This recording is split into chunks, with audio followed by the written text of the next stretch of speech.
Kumusta po? Salamat po sa Diyos at sa Panginoon at sa Espiritu Santo sa isa na namang Facebook Live update po sa inyo bang lingkod. Ay nagising po ako kanina mga around 4 o'clock or 3 o'clock. So nag-prepare po ako. Binaklas ko na po yung motor sa sidecar. Binalot ko yung sidecar para hindi po masyado mabasa ng ulan. Sakali mang umulan.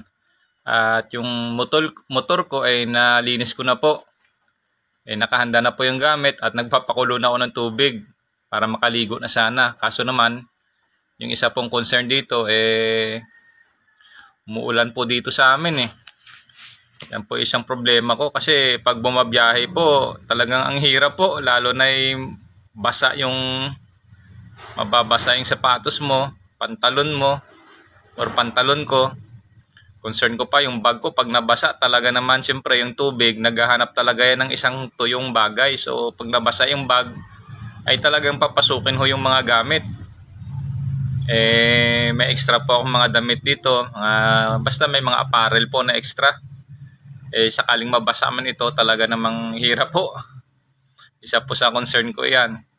Nakahanda naman po yung mga tools ko rito at iba ko mga spare parts just in case na mag-bag down yung motor ko, may pangpalit kaagad ako. Tulad yan, yung rectifier. Bumili na po ako ng rectifier, tapos CDI, tapos mga extra spark plug, bearing, kung ano-ano pa po. Tapos yung mga ilaw, just in case po kung bumigay man yung ibang parts ng motor ko. However, sa ilaw po ng motor ko, lalo sa headlight in particular, kabibili ko lang po niya ng headlight kasi po yung headlight ng motor ko malabo po Mahirap po sa biyahe pag malabo po yung ilaw ng headlight ng motor. Kakapalit ko lang po. At isa pala sa ginagawa ko habang nag-aantay ako ng tubig, nagbabasa po ako. So, ma-share ko po sa inyo yung binabasa ko with regards po doon sa nabanggit ko kagabi regarding sa security of tenure. Kasi po sabihin ko sa inyo, ang abang lingkod ninyo, ako po si Jesus Sukgang Jr., isa pong tao ng gobyerno. Due po retirement po sana ako, balak ko sanang mag-retire talaga. Kaso lang sa mga other mga unavoidable reason, hindi ko po na tuloy-tuloy kasi po yung iba kong documents, nahirapan po talaga ako mag-ipon. Ang mabigyan ko lang po kayo ng isang idea kung bakit po hindi ko naipon yung iba kong mga documents. Kasi po tulad yan sa mga achievement ko, mga awards halimbawa, hindi ko po naipon iyan. Way back 2003, talagang nanghinaan yung loob ko noon 2003 hanggang 2005. Dahil po sa trabaho, may mga bagay ako talaga na hindi talaga alam tsaka hindi ko napaghandaan iyon. So, napanghinaan ako ng loob noon at sabi ko sa sarili ko at sinabihan ko rin yung mga kasama ko noon, sige, bahala na kayo na. Nawalan ako ng gana ngayon, napabayaan ko yung mga ganong documents. Pagdating ng araw, ito pala yung isa sa mga naging problema ko. Lalo na nung tumawag ako sa probinsya kasi iba kong documents na iwanan sa probinsya, abay talaga ho namang tawag siguro ng panahon, nabasa ho. Pinadala ko nga sa kapatid ko, nagpadala ko ng pera para padala sana sa akin yung mga documents ko. Minessage naman niya ako. Sabi ko, wag na lang ipadala kasi i-picturean mo na lang tapos i-send mo sa akin. Ngayon, yung malungkot na balita, nabasa ho yung mga documents ko doon kasi iniwan ko yun sa tatay ko. At siguro, siyempre may edad na yung tatay ko, may makalimutin na rin siguro, napabayaan. Nung minsan na nag-usap kami, kasi matagal na panahon kaming hindi nag-usap Siguro nag-usap kami last quarter of 2024. 25 ngayon At yun lang. Nung nitong taon lang ngayon, first quarter ng 2025, nag-send ako ng pera para padala sana yung mga documents ko. Nag-message naman nakapano sa messenger ko Basa ho yung envelope ko doon. Talaga hong mabigat to. Ngayon, sabi ko nga, balikan ko doon na ako'y 24 years na sa trabaho. At nabanggit ko kagabi with regards dun sa security of tenure, yun nga, babasahin ko lang po yung overview.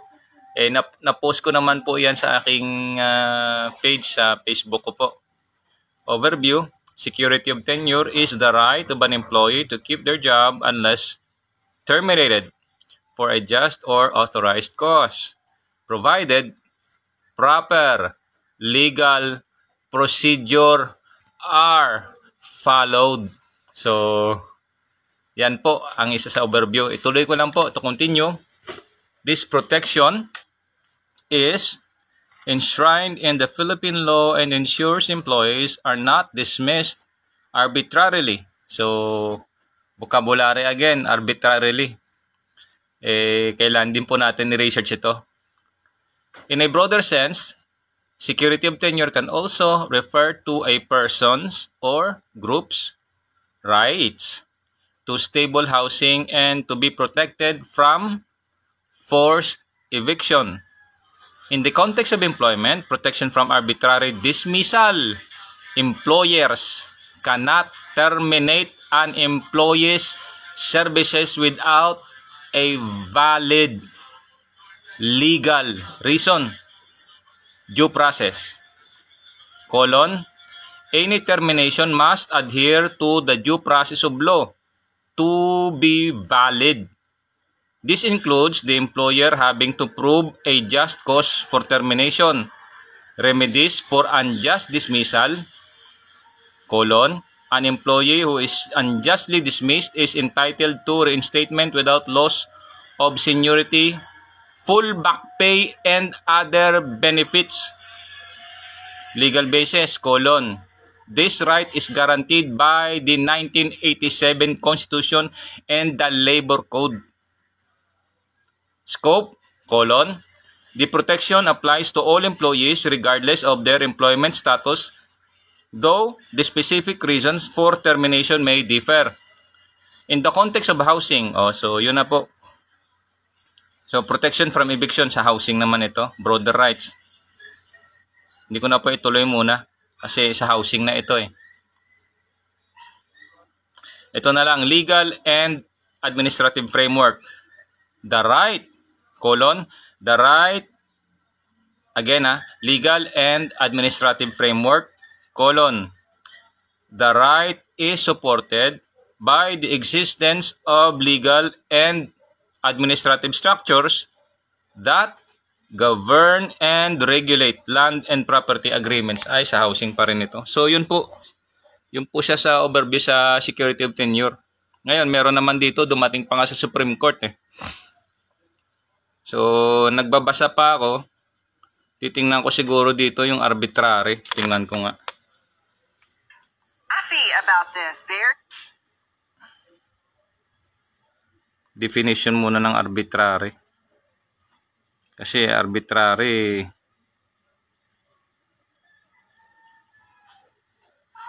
yan ang sabi ko, based on random choice eh.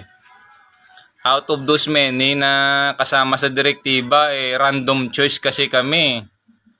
Hindi ko na lang banggitin yung pwede kong dahilan doon na maging legal reason ko. Kasi baka ma-preempt eh. Pero kitang-kita po doon sa papel eh. Kitang-kita po doon, napakalinaw po doon. Arbitrary based on random choice or personal whim rather than any reason or system. Hindi ko makita yung prudence nga, gaya nga ng sinasabi ng inyong abang lingkod. The prudence is due for retirement ako 24 years in the service eh. Hindi naman ako lagi nahingi ng pabor. Minsan lang po ako nahingi. Of the 24 years in the service ko, minsan lang ako nahingi sa inyo ma'am ng pabor. Ba't hindi nyo man ako pinakinggan yung panalangin ko? Out of the reason ma'am, tingnan natin ma'am yung batas. Yung batas ba ma'am na reference nyo bakit nyo ako sinisante ma'am? Wala kayong awa ma'am eh. Ang sabi nyo pinirmahan nyo na. Ma'am, kung sumumpa tayo ma'am sa moral welfare ng tao, ma'am, ano ba ma'am priority? Yung batas? Sino ma'am yung nagsuffer ngayon ma'am sa loob ng 5 buwan? Sinong nagsuffer ma'am? Ako ma'am yung nagsuffer. Yung anak ko ma'am, yung pamilya ko, pati magulang ko. Kami ho nagsuffer. Pati mga kapitbahay, kaibigan ko rito na humihingi ng tulong sa akin, sila din ho nagsuffer. May mga tao hong umiiyak dito. May mga nagsuffer po. Paano ako makatulong? Wala akong maitulong, wala akong maiabot. Pati sila nag-iisip din. Hindi ko humatanggi na sila humihingi din ng tulong. Sabihin ko sa inyo, ma'am, yung totoo. Bagaman, ma'am, ngayon sa AFP, ma'am, kasama sa doktrina iyan. Shout out kay Vin Sinayan. Vin. Ako na tumulong sa iyo. Ako rin yung nangangailangan ng tulong, pero hayaan nyo na, kakayanin ko ito sa tulong ng Panginoon, sa tulong ng Diyos. Kasi hindi man ako abogado, sinasabi ko nga, may nakikita kasi ako doon binabasa ko rito, yung definition ng arbitrary, yun na nga random choice out of the many. Bakit hindi lahatin bigyan ng pagkakataon? Kung yung direktiba galing doon sa pinakaitaas, bakit mambaliin ninyo? Bakit nyo mambaliin?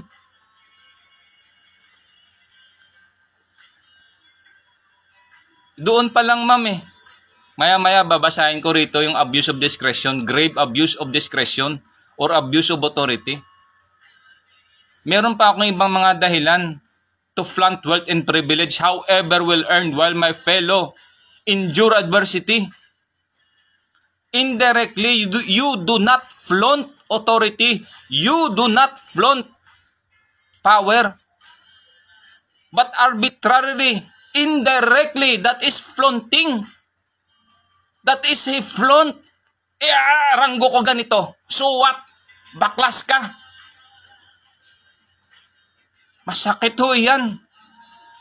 Institution ho. The pledge of loyalty again.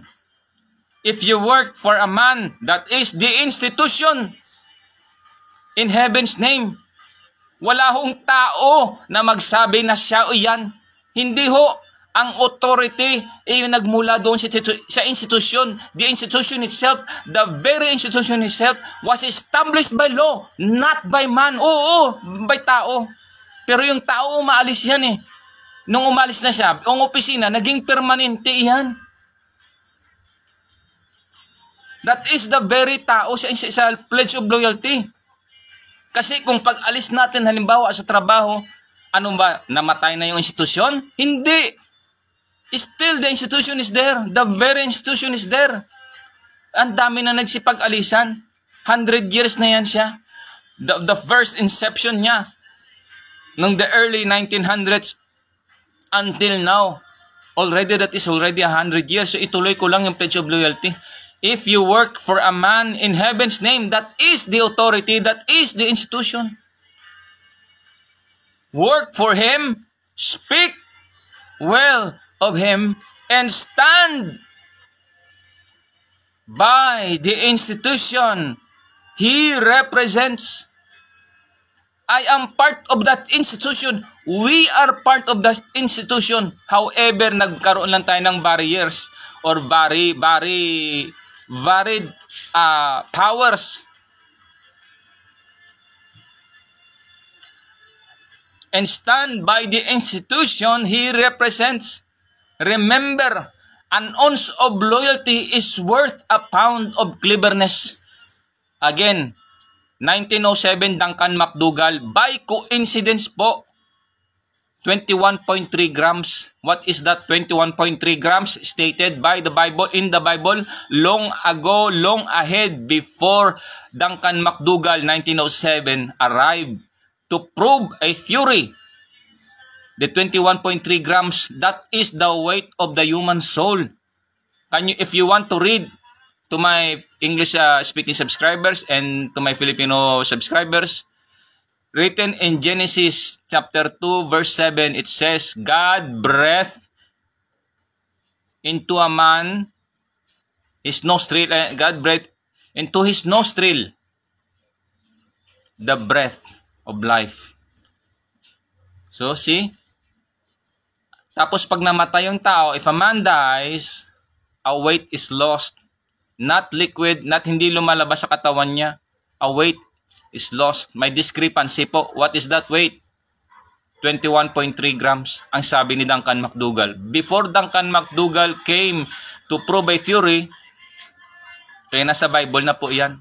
In Genesis chapter 2 verse 7, that is the soul, the human soul. So balikan ko lang po.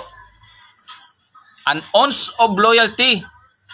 Every tao dyan may ounce yan My soul yan, my soul is worth a pound of cleverness. And if you must grow, condemn, and eternally find fault, why not resign your position?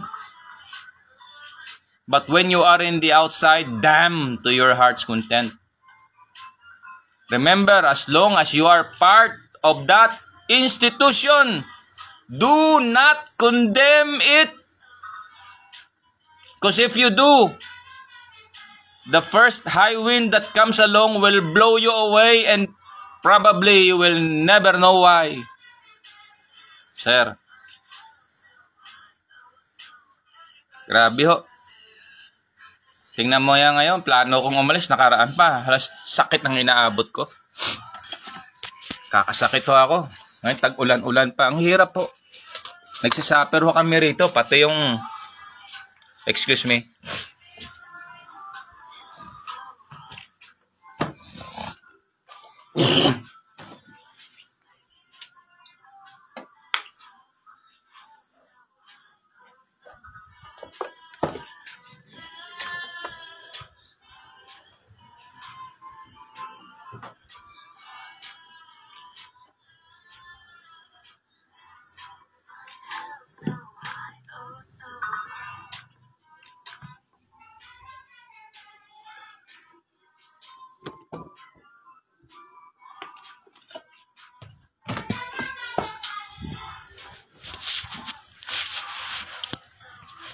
So nag-pause ako ng kaunti nakapag-CR. Talaga hong mabigat ho sa loob ko. Grabe ho. May mga kasama ko dyan na ikaw, nabanggit ko na pangalan mo rito. Grabe yung ginawa mo sa akin.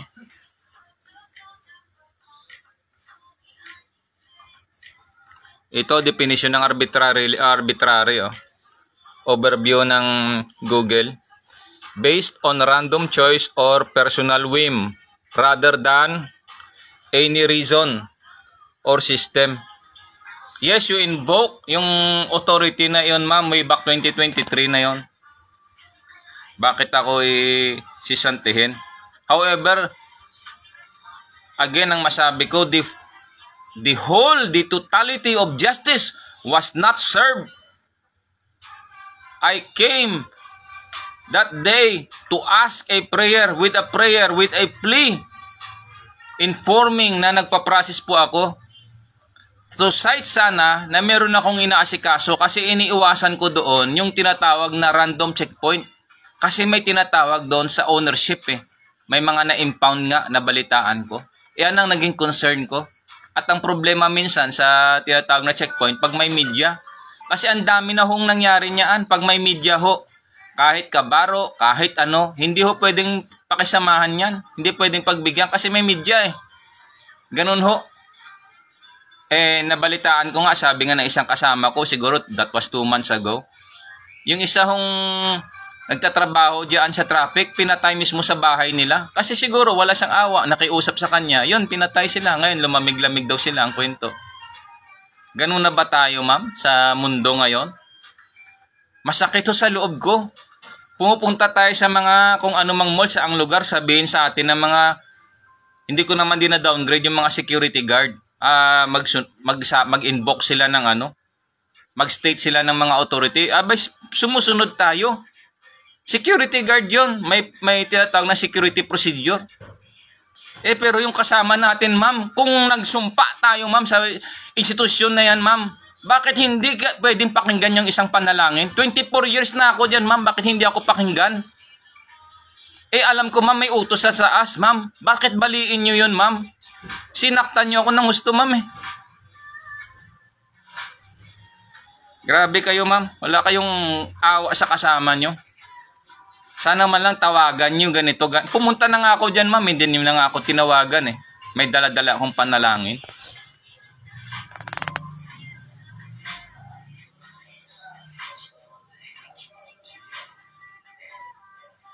Again, tuloy ko lang. Yung pledge of loyalty pala nasabi ko na.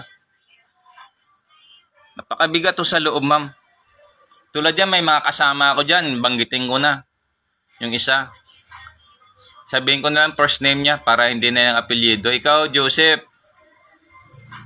Ako mas may edad sa'yo, mas matanda ako sa'yo. Oo, nauna ka sa akin dyan. Nagkasabayan tayo mag-apply noon, pero tandaan nyo, nauna ka nga dyan, nagkasunod man tayo. Pero tandaan nyo, ang ginawa nyo sa amin noon, talagang grabing pahirap. Para ituwid nyo kami. Kaunting pagkakamali lang eh. Kumain lang ng kapiranggot na pandesal, talaga namang isang katutak na hirap ang inabot. Nakita ko yun sa mga kasama ko. Ayaw ko na lang banggitin din.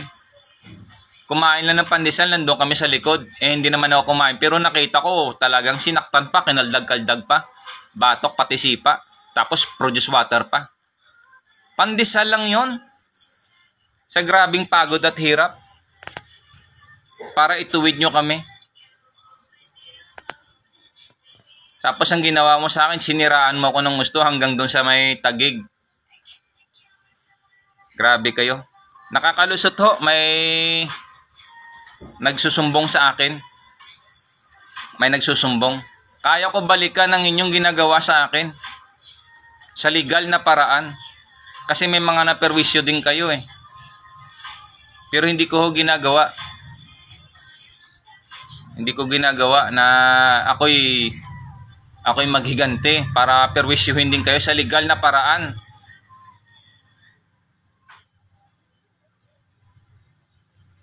Pwede ko hong gawin iyon. Ngayon, meron pa dito sa grave abuse of discretion. Basahin ko lang ng kaunti. Overview. Grave abuse of discretion is the arbitrary, capricious, or whimsical exercise of power by a government official or body that goes against the law or a positive duty. Again, yes, may authority ma'am, may binasihan kayo. That is a ground. But then ma'am, meron po tayong primary law eh. That is the moral and welfare of tao. At the same time, nandun ako ma'am eh. Humiling ako ma'am sa inyo. Ang sabi nyo, sagot nyo doon ma'am, napirmahan na. Ma'am, may moral and welfare ba ma'am yung batas na yan ma'am? Kung napirmahan nyo yan ma'am, may moral and welfare ba yan ma'am? Yung papel tsaka ink ma'am? Anong moral and welfare niyan ma'am? Kung minamahal nyo ma'am yung institusyon, gawan nyo sana ng paraan para mapakinggan yung tao.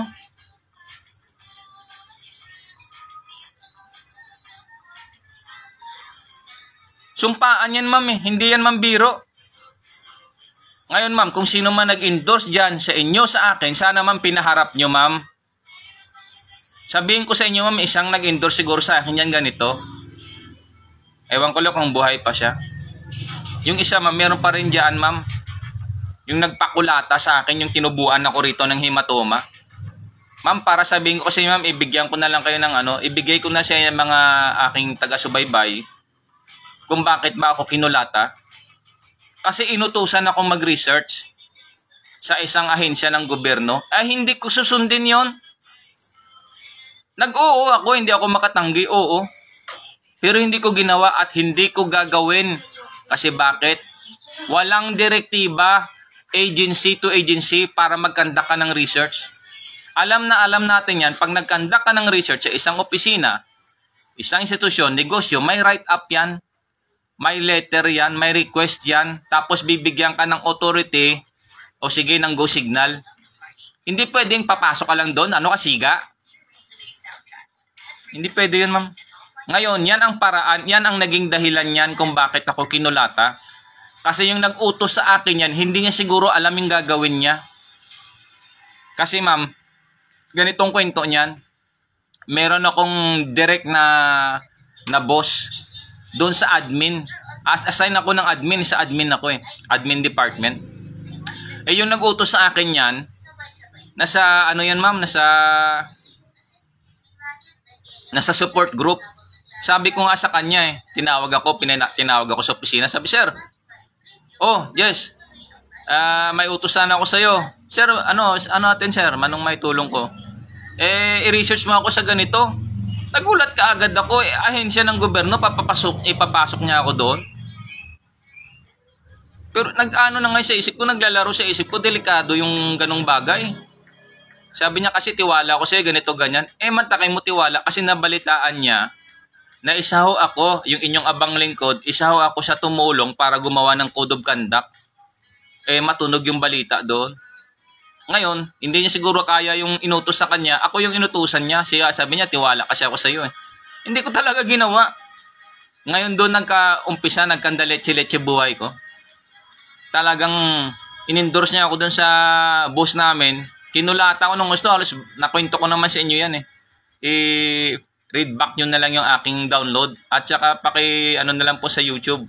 Sa YouTube po, bawat ano ko rito sa Facebook, dina-download ko po yun sa YouTube. Hindi ko talaga gagawin iyon. Wala sa level ko Walang direktibang ahensya Hindi niya siguro alam yung ginagawa niya, utusan niya ako. Ngayon siniraan ako ng siniraan. Siyempre yung mga kalibel niya at mga sinusundan niya, siyempre siniraan niya ako doon. Na bakit daw hindi ko ginawa? Abay, una hindi ko katrabaho yun. Saka may direkta akong boss, hindi nga siya nagpaalam sa direkta akong boss Active siya ngayon, ma'am, nandyan siya. Pero hindi ko na pangalanan. Kasi ikaw, sir, pinatawad na rin kita, sir. Pero, sir, ang ginawa mo sa akin, sir, grabe ginawa nyo. Sinasabi ko sa inyo, sir, wala lang ako pantapat sa inyo, sir. Pero kung meron lang ako pantapat sa inyo, sir, kaya ko rin sir lumaban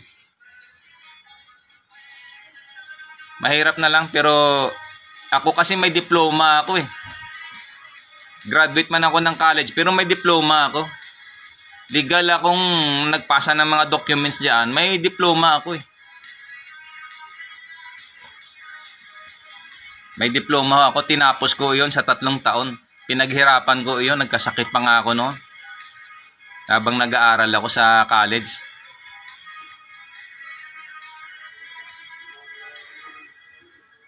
Grabe kayo. Mga kalupitan nyo sa kasama nyo, matindi kayo. Ngayon, yung nagkulata sa akin, pinagpahinga na rin ng Diyos. Lumabas sa bibig niya, papatayin niya ako. Diyos na ho yung bahala sa kanya. Ayaw ko mang mangyari sa kanya yon, pero walang magawa. Alangan naman na anuhin ko pa. So, tuloy ko lang yung sa grave abuse of discretion.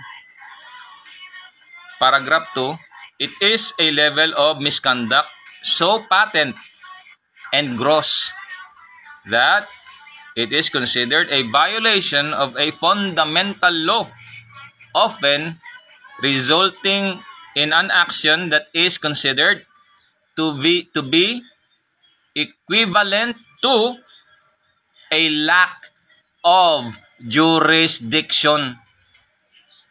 This legal concept is used to challenge the validity of a discretion in court, especially when a lower court or tribunal acts in a despotic manner, violates the Constitution, or evades a legal activity.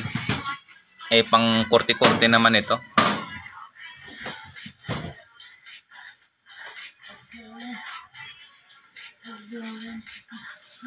Grabe ho. Grabe. Sir, hindi naman ayaw kong banggitin yung pangalan ninyo dito, sir. Talagang salamat po, sir, ng maraming salamat again, sir, sa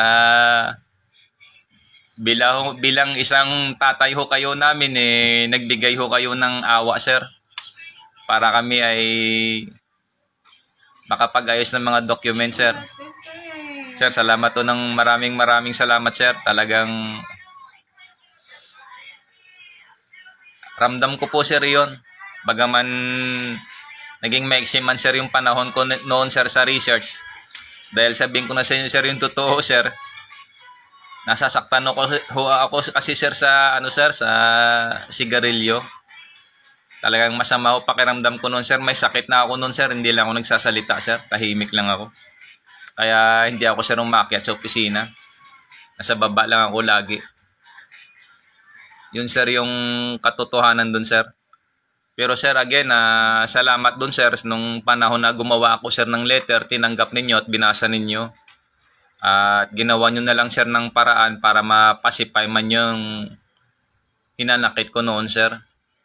Kasi yung ginawa sa akin sir, grabe sir, yung mga kasama ko na kung saan regarding dun sa poison letter, tapos doon mismo sa boss namin naglitan niya ako doon sir.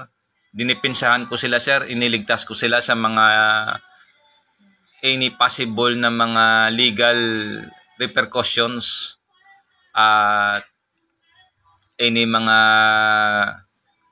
possible charges na pwedeng mangyari sa kanila.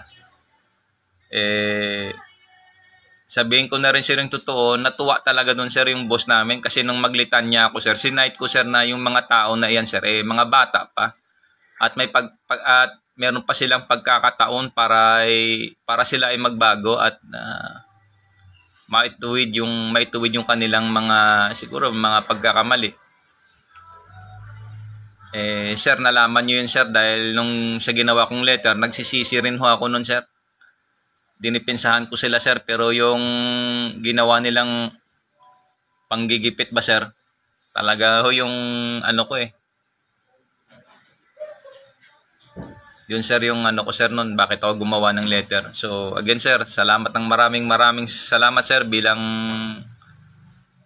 pagaman hindi man tayo magkadugo, nagtumayo ho kayo bilang isa naming tatay at talaga ho sir, ginampanan ninyo yung pagiging gentleman sir, na naglabas ho kayo ng direktiba para kami makapag-ayos pa sir. Pero yung malungkot nga lang sir na balita, talaga ho sir, nagsuffer ako sir 5 months, mag-going 6 months na sir. Doon sa babaho ninyo sir, baon-baon ko sir yung panalangin nung May 23 sir. That was May 23. Meron pa akong routine sleep nun sir sa medical. Sir, yung sagot sa akin sir, napirmahan na. Yun sir yung malungkot na balita sir Mismo nung araw na yun sir, sa loob ko sir, ramdam ko sir, meron siyang pinatay sa loob ko sir Yun yung espiritong ibinaon sa pagkatao ko 24 years ago. Grabe yung ginawa.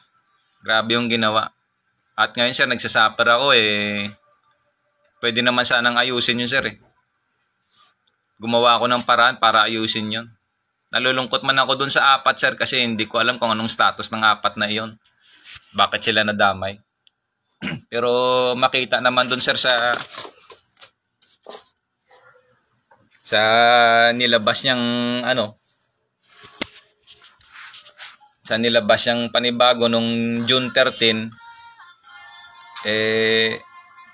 talaga ho sir masakit to talaga sa akin yun sir. Ayun sir, yung letter ko rito sir, tapos na sir, ipiprint ko na lang, tapos lalakarin ko sana iba kong mga documents, kasi talaga sir, sabihin ko na nagbabalak talaga ako sir na take ng legal action sa sir, kaso lang hindi ko kaya sir ng financially. Hindi kaya ng financially sir Kasi yung ginawa ni sa akin sir, ni ma'am, mabigat to masyado. Grabe ho. Pero sa inyo sir, hindi ako nagtatampo sa inyo o sir, wala akong galit sir, yan ang katotohanan sir. Again sir, nagpapasalamat ako sir sa window of opportunity sir, na sa direktiba binigyan nyo kami again ng pagkakataon na makapagpatuloy. Kaso nga lang sir, doon sa ibaba, again sir, talagang sinarhan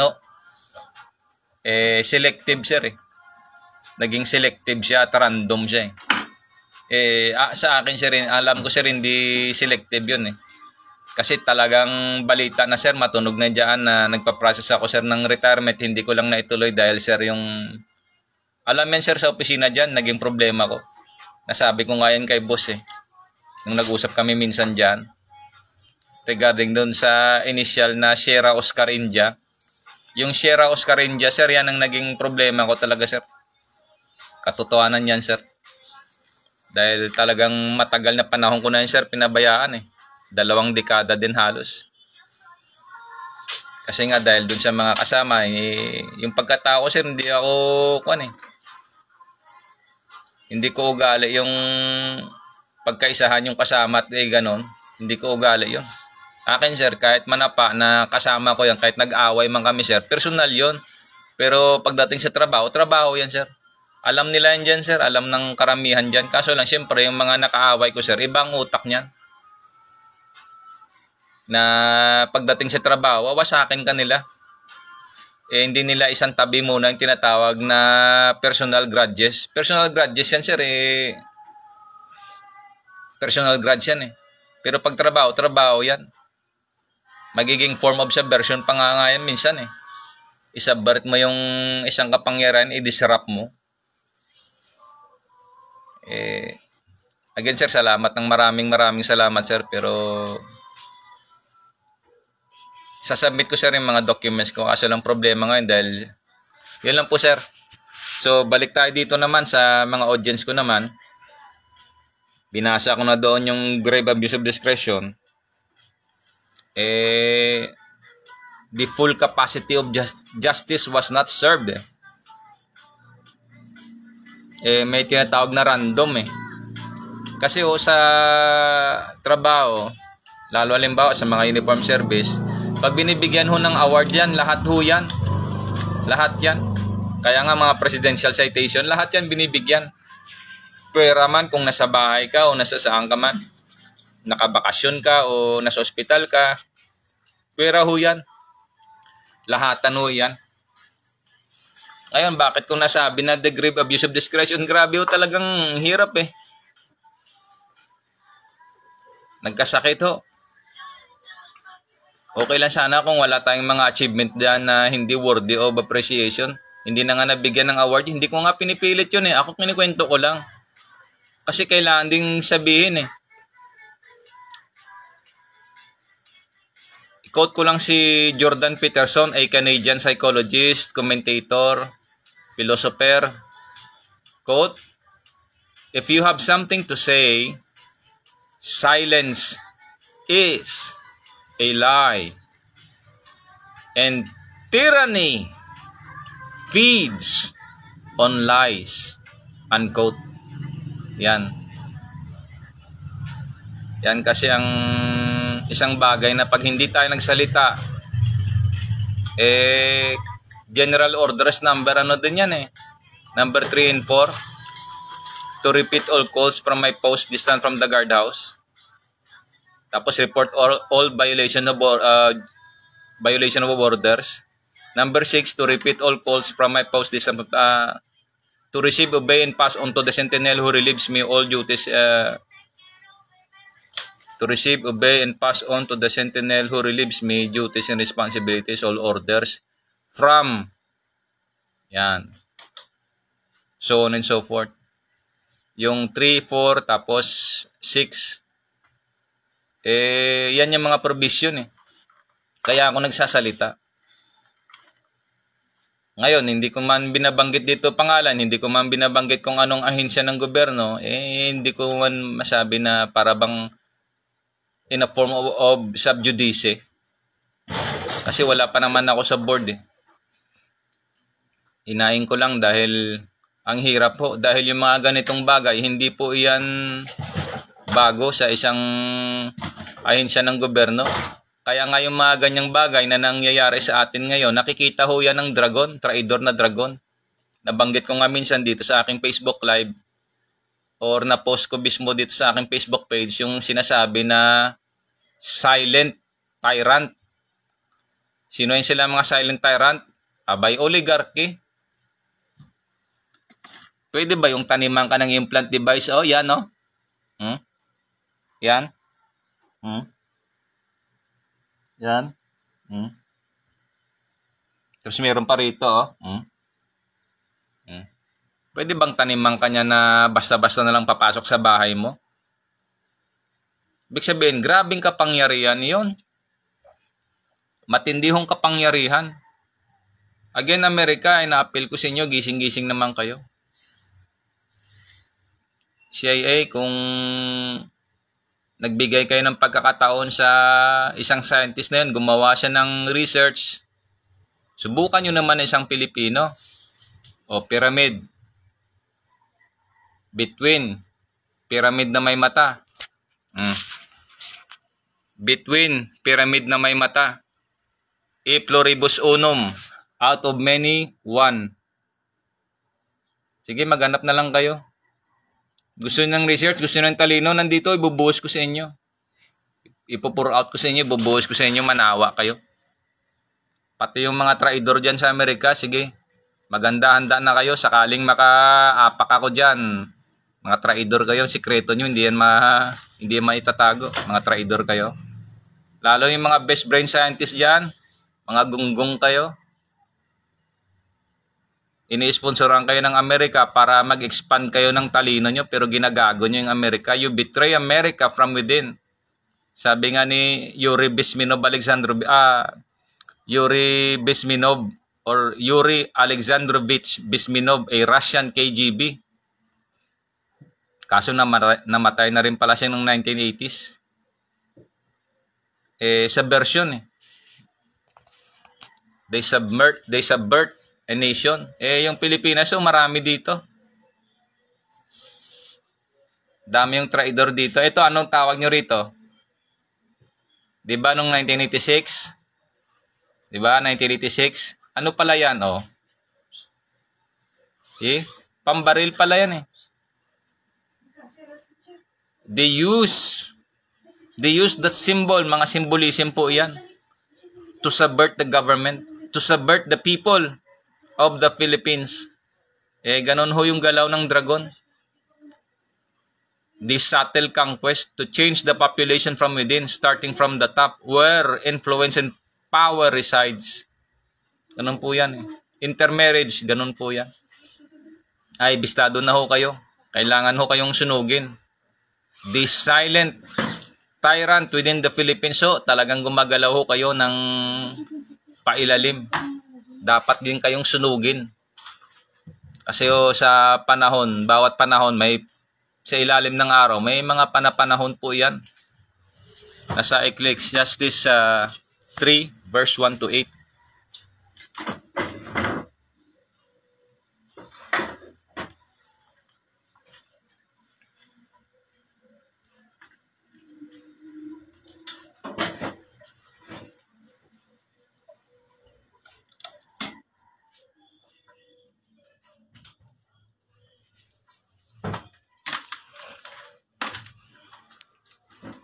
Ecclesiastes 3, chapter 3, verse 1 to 8.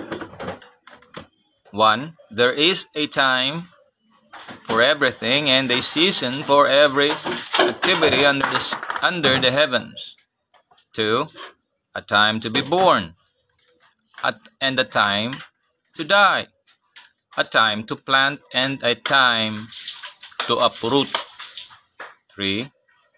A time to kill and a time to heal.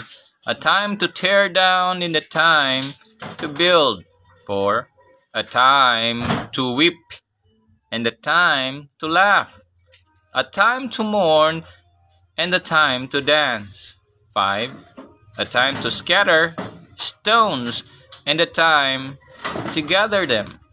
A time to embrace and a time to refrain from embracing. 6. A time to search and a time to give up.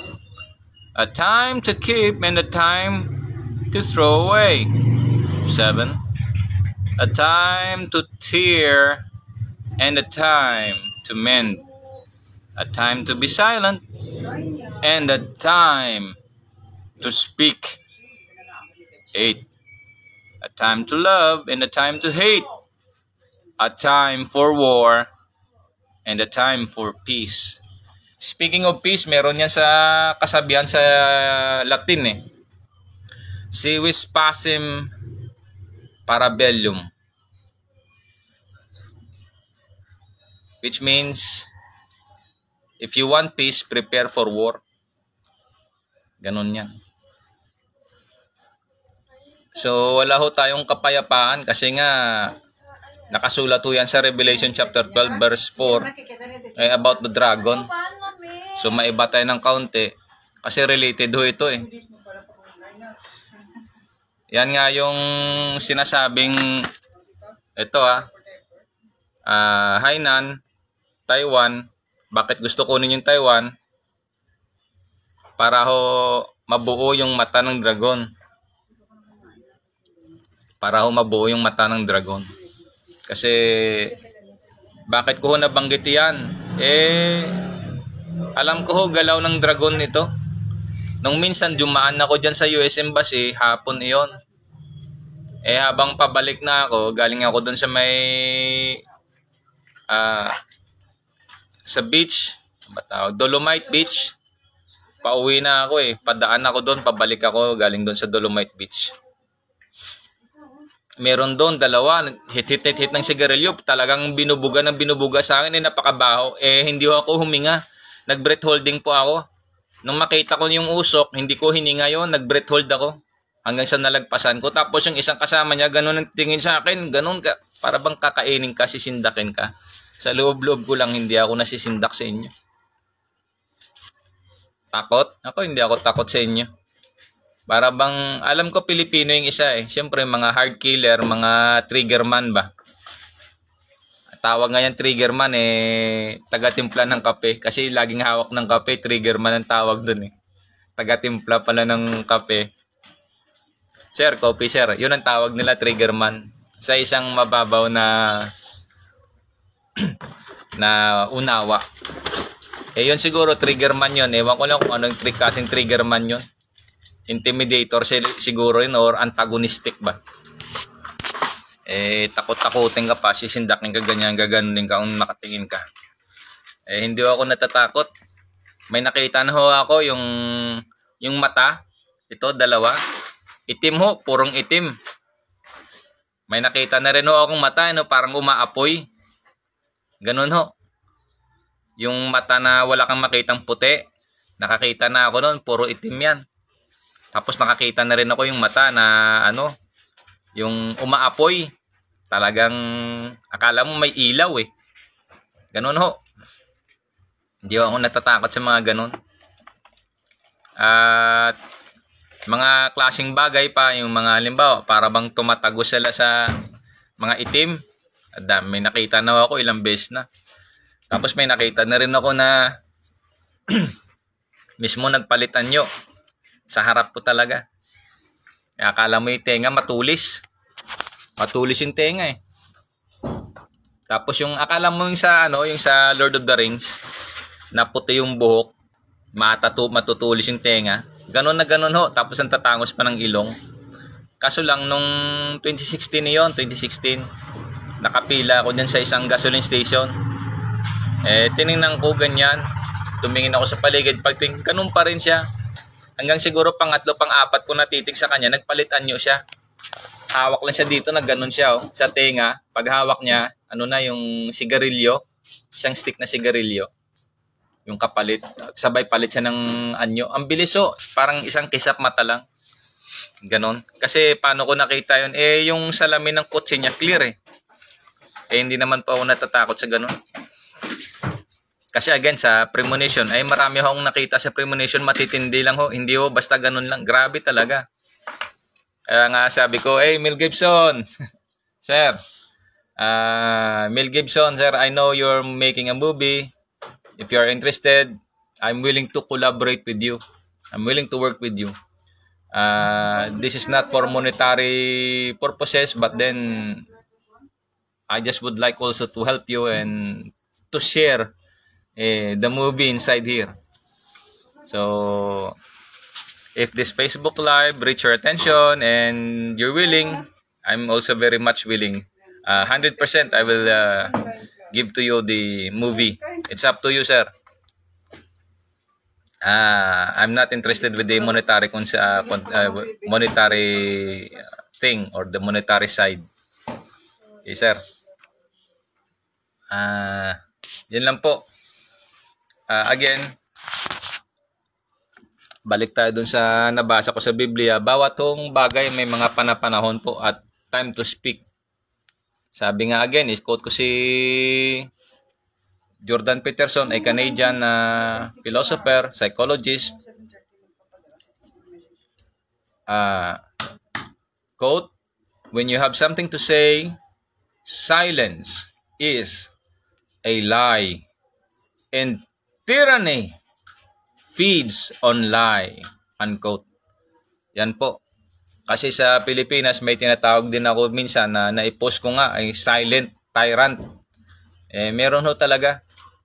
Again, nasabi ko nga pwede ba yung taniman ka ng implant device basta-basta lang? Ibig sabihin, grabe hong makapangyarihan yan sila. So, Amerika, quote ko lang, President Trump, sir, if you're listening, you're doing a great job, sir, making America great again. But I would like to appeal also to America. Appeal ko lang po is yung speech ni John F. Kennedy, 1961 inauguration. Ang sabi niya quote, if a free society cannot help the many who are poor, it cannot save those few who are rich. Unquote. Yun lang po, sir. So, I know America, you have shed sweat, tears, and blood to liberate the Philippines. That is a great honor, and sabi ko nga na utang na loob. We are in debt to America for liberating the Philippines. America have spent lives, sweat and tears and blood sa Pilipinas to liberate the Philippines, also with the Filipino people. Quote ko nga si late President Ferdinand Edrelin Marcos, we lost 1 million Filipinos in that war. Sabi nga ni President Marcos doon sa kanyang speech 1982 state visit sa Amerika. So, hanggang dito lang po kasi nag-aabang ako na sana mahinto tong ulan, makaalis ako. Kasi kailangan ko sanang lumakad. Nakahanda na yung damit ko, nakahanda na yung motor.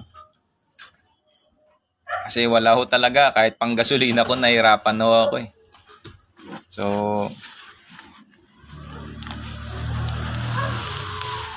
yun po.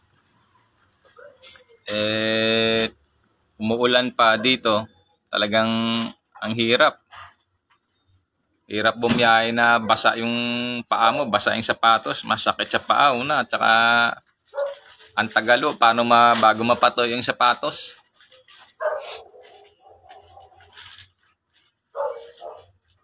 Di ko alam kung anong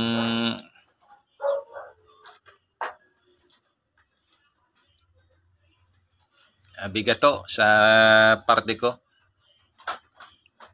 Napakabigato na isang kasama ho yung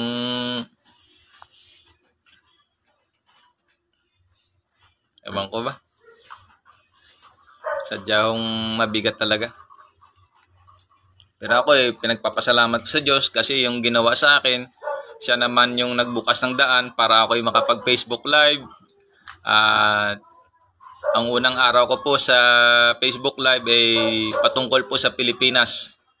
Kung ano-ano pong mga bagay na nakapaloob sa Pilipinas. Tulad po yung Pilipinas ay Leon, ang Palawan is Snout, Forehead, Luzon Archipelago.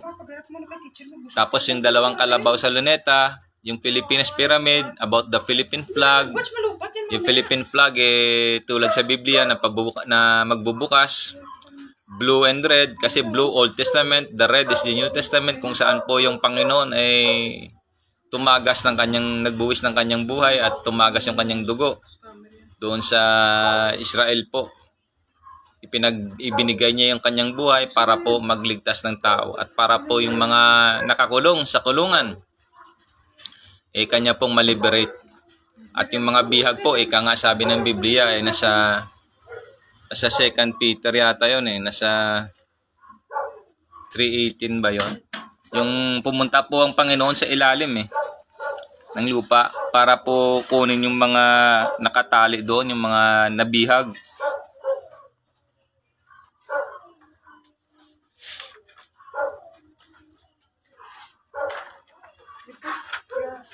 here. Okay? Dito yung mga isulat mo dito mamaya kung ano yung pinapasulat ng teacher mo sa'yo, naiintindihan mo. Ha? Dito mo isusulat mo. Nay, ano generous? Generous ba maalo yan?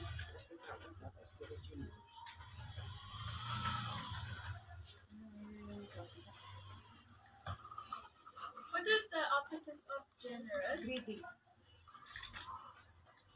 Wala naman generous ang greedy. Pero Susan na.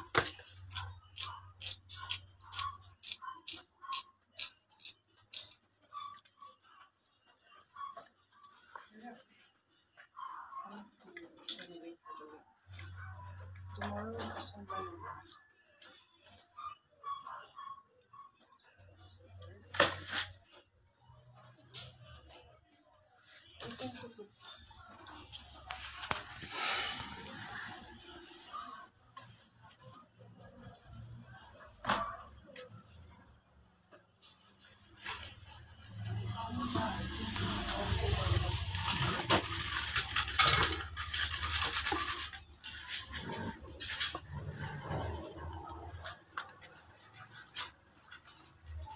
Ay, nasa ano pala, nasa First Peter pala, hindi sa Second Peter.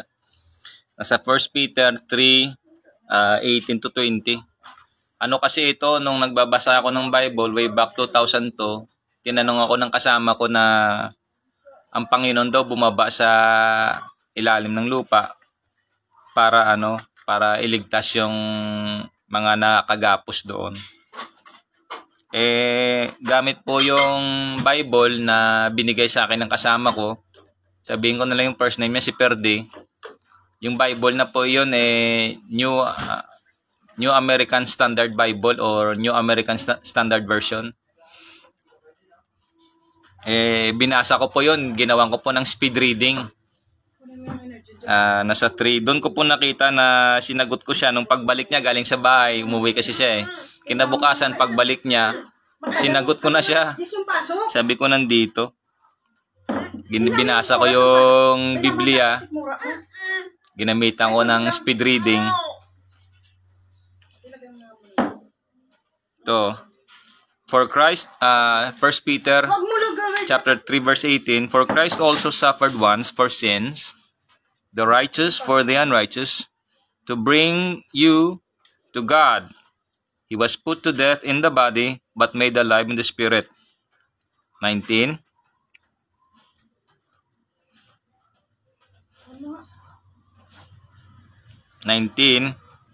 After being made alive, he went and made proclamation to the imprisoned spirits. Yan po sa verse 19. 20. To those who were disobedient long ago, when God waited patiently in the days of Noah, while the ark was being built. In it, only a few people, 8 in all, were saved through water. Yun po yun. Nung ipinako po yung Panginoon, nung huling hininga niya, Eli, lama sabaktani. Ganon yung Lord, my God, why thou hast forsaken me? Tapos sabi pa niya, in your hands I commit my soul. Binigay niya hanggang sa huling hininga niya. At yun lumindol, nabiyak doon yung tabernacle sa Israel. Sa templo, nabiyak. Parang pagpunit ba ng kontrata. Ganon yun. Pumailalim po siya ng 3 days, pinangaral niya po doon sa mga espiritong nakakulong. Yan po siya. Yan pong ginawa ng Panginoon. Bakit nga ba tayo napunta dyan? Sabi ko nga, speed reading ko. Nga pala, yung nagturo pala sa akin ng speed reading. Wala akong iba kundi yung saan ko ba natutunan yung speed reading na yan back in the 80s, kasi siguro na yon, I think that was 90 to 91. Third year high school ako noon, tanda ko. So 90 to 91, Yung natutunan ko po yung speed reading na yan sa mga libro ni Jose Rizal. Kasi yung sa La Paz High School, doon po ako nag-high school sa La Paz National High School, dyan sa La Paz, Iloilo City. Nagbukas po doon yung attic ng school. Lahat po ng mga lumang libro nilagay doon sa classroom, sa baba, sa classroom. Tapos, summer iyon. Bakit ho ba kami nandun summer? Kasi isa ho ako sa mga aspirant ng CAT officer. Opo, CAT officer po ako. Second lieutenant po ako noon sa CAT. Ganun siguro yung pagkatao pag nakakaramdam ng mga pressure sa kasama, nanghihinaan ako Kasi ang tingin ko sa kasama meron palang mga bagay na nangyayari at nauulit dahil kailangan pala matutunan mo. Natutunan ko ho.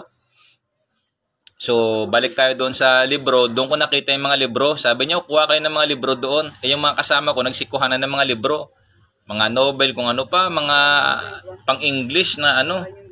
Nagpop sa isip ko, nakita ko yung mga libro ni Jose Rizal. Yun ang inipon ko, mga libro ni Jose Rizal.